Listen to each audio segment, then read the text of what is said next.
His Excellency. By a series of misunderstandings and coincidences, Nasrudin found himself one day in the audience hall of the Emperor of Persia. The Shah was surrounded by self-seeking nobles, governors of provinces, courtiers and connivers of all kinds. Each was pressing his own claim to be appointed head of the embassy which was soon to set out for India. The emperor's patience was at an end, and he raised his head from the importunate mass, mentally invoking the aid of heaven in his problem as to whom to choose. His eyes lighted upon Mulla Nasrudin. "This is to be the ambassador," he announced. "So now, leave me in peace."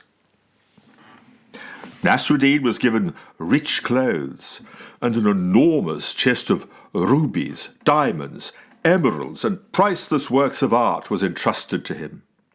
The gift of the Shah to the great Mogul. The courtiers, however, were not finished. United for once by this affront to their claims, they decided to encompass the downfall of the Mulla.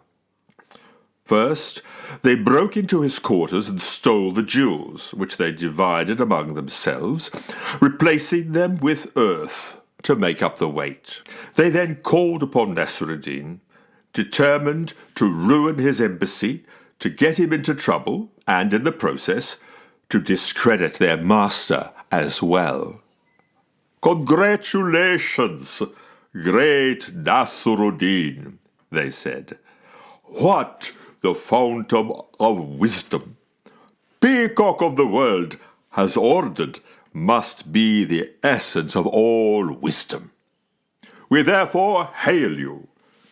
But there are just a couple of points upon which we may be able to advise you, accustomed as we are to the behavior of diplomatic emissaries." I should be obliged if you would tell me," said Nasrudin. "Very well," said the chief of the intriguers. "The first thing is that you must be humble. In order to show how modest you are, therefore, you should not show any sign of importance. When you reach India, you will enter as many mosques as you can and make collections for yourself. The second thing is that you must observe court etiquette in the country to which you are accredited. This will mean that you will refer to the Great Mogul as the Full Moon." "But is that not the title of the Persian emperor?" "Not in India." So Nasrudin set out. The Persian emperor told him, as they took leave, "Be careful, Nasrudin, adhere to etiquette, for the Mogul is a mighty emperor, and we must impress him while not affronting him in any way." "I am well prepared, Majesty," said Nasrudin. As soon as he entered the territory of India, Nasrudin went into a mosque and mounted the pulpit.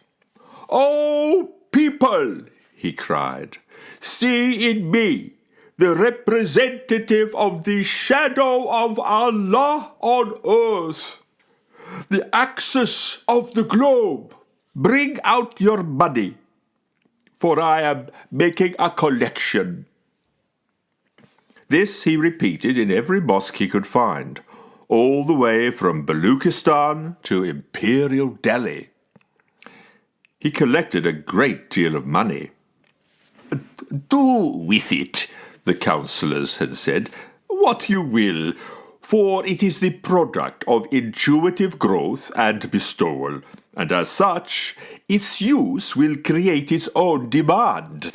All that they wanted to happen was for the Mullah to be exposed to ridicule for collecting money in this shameless manner. The holy must live from their holiness, roared Nasrudin at mosque after mosque. I give no account, nor do I expect any. To you, money is something to be hoarded after being sought. You can exchange it for material things. To me, it is a part of a mechanism. I am the representative of a natural force of intuitive growth, bestowal, and disbursement.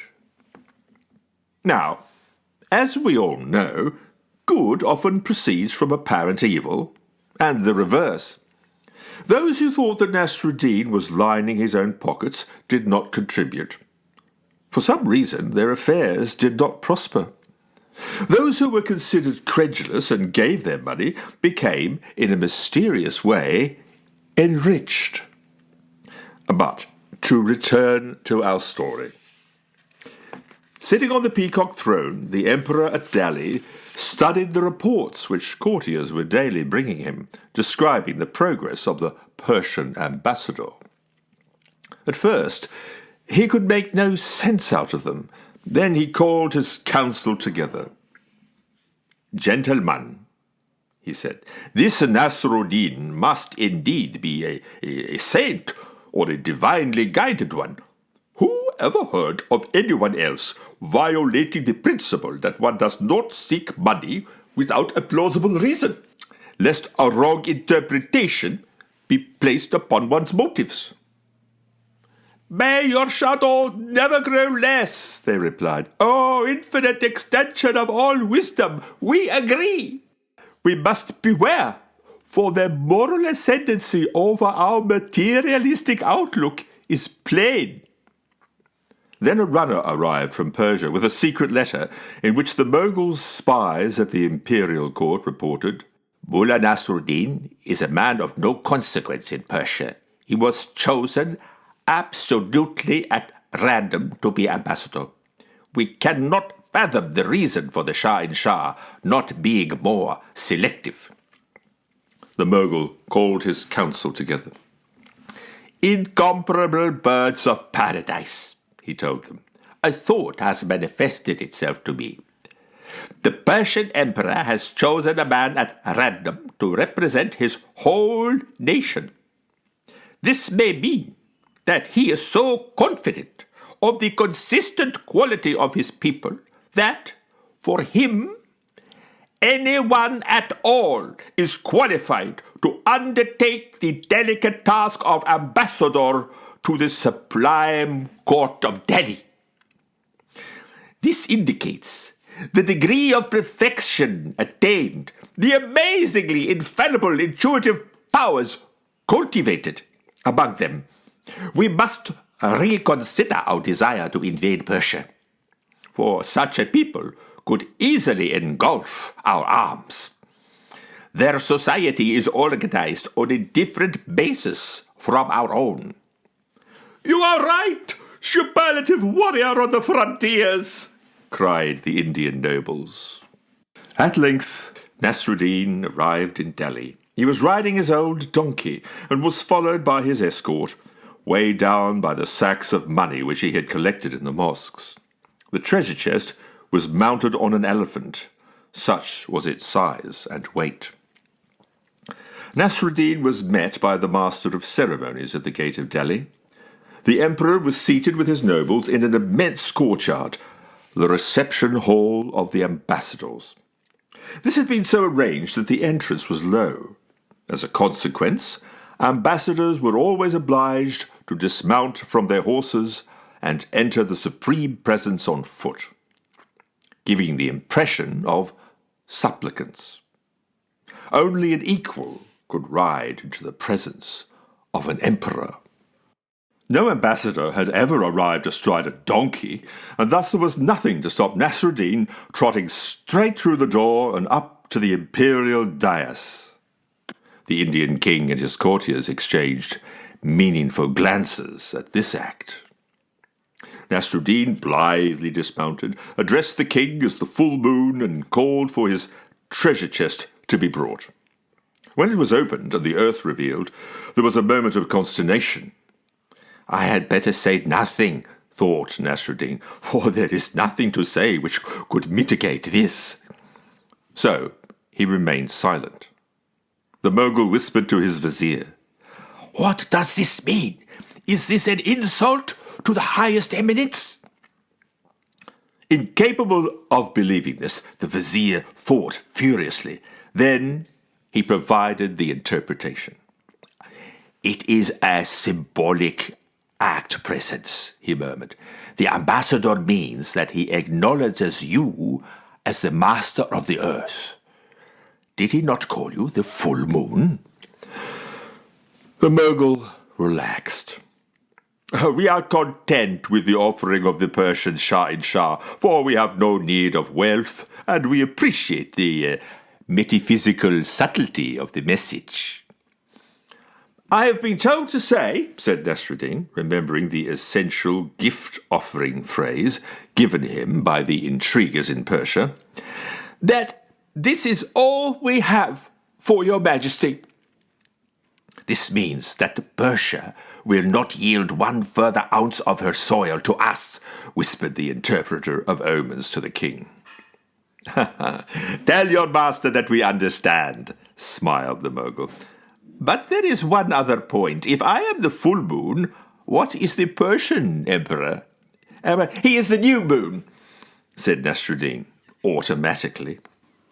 "The full moon is more mature and gives more light than the new moon, which is its junior," whispered the court astrologer to the Mogul.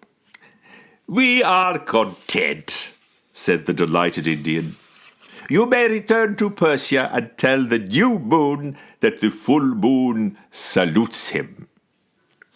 The Persian spies at the court of Delhi immediately sent a complete account of this interchange to the Shah.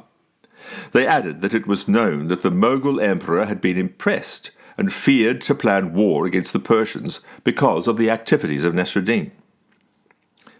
When the Mulla returned home, the Shah received him in full audience. "I am more than pleased, friend Nasrudin," he said, "at the results of your unorthodox methods. Our country is saved, and this means there will be no attempt at accounting for the jewels or the collecting in mosques. You are henceforth to be known by the special title of Safir, emissary." "But, your majesty," hissed his vizier, "this man is guilty of high treason, if not more. We have perfect evidence that he applied one of your titles to the Emperor of India, thus changing his allegiance and bringing one of your magnificent attributes into disrepute." "Yes," thundered the Shah. "The sages have said wisely that to every perfection there is an imperfection. Nasrudin, why did you call me the new moon?" "I don't know about protocol," said Nasrudin, "but I do know that the full moon is about to wane and the new moon is still growing, with its greatest glories ahead of it." The emperor's mood changed. "Seize Anwar the Grand Vizier," he roared. "Mulla, I offer you the position of Grand Vizier." "What?" said Nasrudin. "Could I accept after seeing with my own eyes what happened to my predecessor?" And what happened to the jewels and the treasures which the evil courtiers had usurped from the treasure chest? That is another story. As the incomparable Nasrudin said, "Only children and the stupid seek cause and effect in the same story."